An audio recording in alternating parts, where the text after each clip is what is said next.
Shalom saudaraku yang terkasih dalam Tuhan, kembali dalam program Memulai Hari Bersama Kristus dengan saya Gary Tengker Dan saya Arti Indira Pardede. Hari ini kita akan membaca dan merenungkan firman Tuhan. Tetapi sebelumnya, mari dimanapun kita berada, kita mau berdoa. Terima kasih Tuhan buat kebaikan-Mu. Terima kasih buat segala anugerah-Mu. Dan biarlah Tuhan, pagi hari ini kami ingin merenungkan firman-Mu. Berbicaralah ya Bapa, penuhi kami dengan Roh Kudus-Mu, sehingga hikmat-Mu Tuhan yang bekerja atas hati kami, atas pikiran kami. Dan biarlah Tuhan, renungan pagi hari ini boleh memberkati kami semua. Haleluya. Amin. Dan renungan kita terambil dari Bilangan 13 ayatnya yang pertama sampai dengan ayatnya yang ke-33.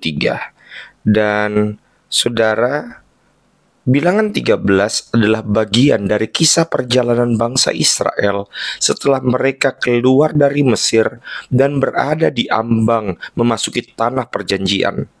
Peristiwa ini terjadi di Kadesh Barnea, di perbatasan tanah Kanaan. Tuhan memerintahkan Musa untuk mengutus 12 orang pengintai, satu dari setiap suku Israel, untuk menyelidiki tanah itu.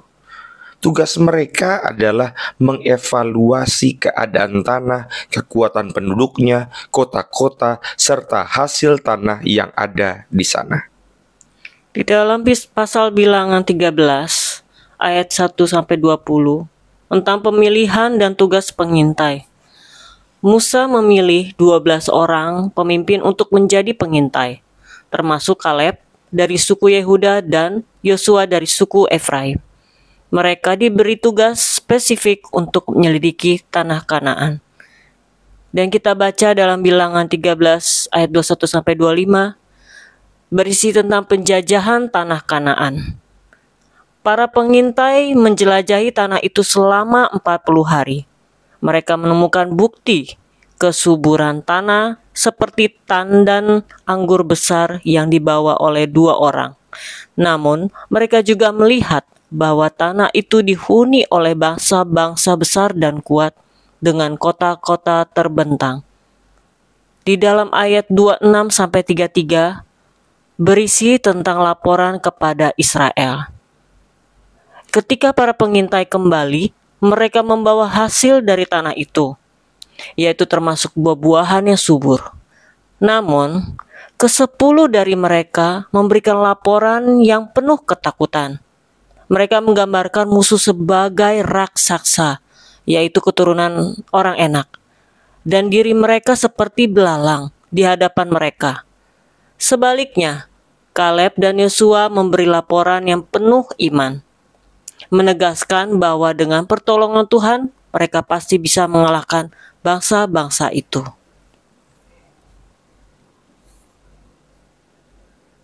Bayangkan seorang pelari yang sudah berada di garis finish, namun ia berhenti karena ragu apakah ia mampu menyeberanginya.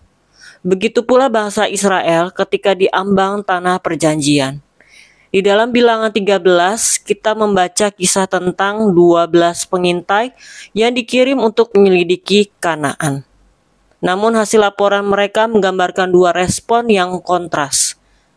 Keberanian penuh iman atau ketakutan yang melemahkan.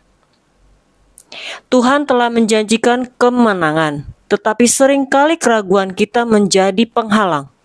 Apa yang bisa kita pelajari dari kisah ini tentang bagaimana menghadapi tantangan dalam hidup? Itu sebabnya saudara, judul renungan kita pada pagi hari ini adalah keputusan yang mengubah segalanya. Poin yang pertama bisa kita pelajari adalah jangan fokus pada raksasa, fokuslah pada janji Tuhan. 10 pengintai melaporkan tentang raksasa dan kota-kota yang besar serta kuat. Kita bisa lihat itu dalam ayat yang ke-28 sampai 29. Mereka melihat ancaman lebih besar daripada janji Tuhan. Sebaliknya, Kaleb dengan iman berkata, kita pasti bisa mengalahkan mereka. Ketika menghadapi masalah, apakah kita lebih sering melihat raksasa atau mengingat janji Tuhan? Tuhan tidak memanggil kita untuk hidup dalam ketakutan, tetapi dalam iman. Fokus pada kebesaran Tuhan, bukan besarnya masalahmu. Itu sebabnya saudara, dalam 2 Timotius 1 ayat 7 dikatakan, Sebab Allah tidak memberikan kepada kita roh ketakutan, melainkan roh yang membangkitkan kekuatan, kasih, dan ketertiban. Yang kedua, iman membawa keberanian, sedangkan ketakutan membawa keterpurukan. 10 pengintai mengatakan, kami seperti belalang di mata mereka.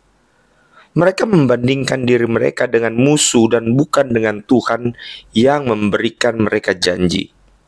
Ketakutan mereka bukan hanya membuat mereka mundur, tetapi juga mempengaruhi seluruh bangsa Israel. Saudara, iman adalah dasar untuk mengambil langkah besar. Dan ketakutan akan selalu membisikkan kegagalan, tetapi iman memberikan kekuatan untuk melangkah. Jangan biarkan ketakutanmu menulari orang lain. Jadilah pembawa iman seperti Kaleb dan Yosua. Roma 8 ayat 31 mengatakan bahwa Jika Allah di pihak kita, siapakah yang akan melawan kita? poin yang ketiga, percaya bahwa Tuhan sanggup untuk membuka pintu mujizat. Saudara, hanya Kaleb dan Yosua yang melihat kemungkinan karena mereka percaya kepada janji Tuhan. Mereka tahu bahwa Tuhan yang membawa mereka sejauh ini tidak akan meninggalkan mereka. Artinya apa? Ketika kita percaya bahwa kita memberi ruang bagi Tuhan untuk bertindak, percayalah bahwa apa yang Tuhan mulai, Dia juga yang akan menyelesaikan dalam hidupmu. Percaya berarti melangkah, bahkan ketika kita belum melihat hasilnya. Itu sebabnya Filipi 4 ayat 13 mengatakan bahwa Aku dapat menanggung segala sesuatu di dalam Dia yang memberi kekuatan kepadaku. Kisah Bilangan 13 mengingatkan kita bahwa hidup adalah tentang pilihan, percaya atau takut, melangkah atau mundur. Pilihan itu bukan hanya mempengaruhi kita, tetapi juga orang-orang di sekitar kita. Saudara, raksasa di depanmu mungkin besar, tetapi Tuhan di dalammu jauh lebih besar. Pilihlah untuk percaya dan melangkah. Mari kita bersatu di dalam doa. Bapa yang kami sembah di dalam nama Tuhan Yesus Kristus, Allah yang baik, terima kasih Tuhan buat firman-Mu. Biarlah terus kami boleh berjalan bersama Engkau dengan iman kami Tuhan, yang akan lebih besar dari setiap perkara-perkara yang akan kami hadapi. Tuhan, biarlah Engkau memimpin kami dengan kuasa Roh Kudus-Mu, sehingga hidup kami Tuhan terus berkenan di mata-Mu. Pimpinlah dan berkatilah suami kami, istri kami, anak-anak kami, bahkan seluruh keluarga kami dimanapun mereka berada. Kami percaya bahwa Tuhan yang memberkati kami, mengasihi kami, bahkan melindungi kami. Terima kasih Tuhan Yesus yang baik. Terpujilah Engkau Bapa yang baik, yang memberkati kami sepanjang hari ini. Haleluya. Amin. amin, puji Tuhan, kita sudah membaca, merenungkan firman Tuhan dan berdoa. Itu sebabnya saudara terus melangkah dalam iman, semakin bertumbuh dan dewasa dalam Kristus. Jangan lupa untuk selalu memulai hari Bersama Kristus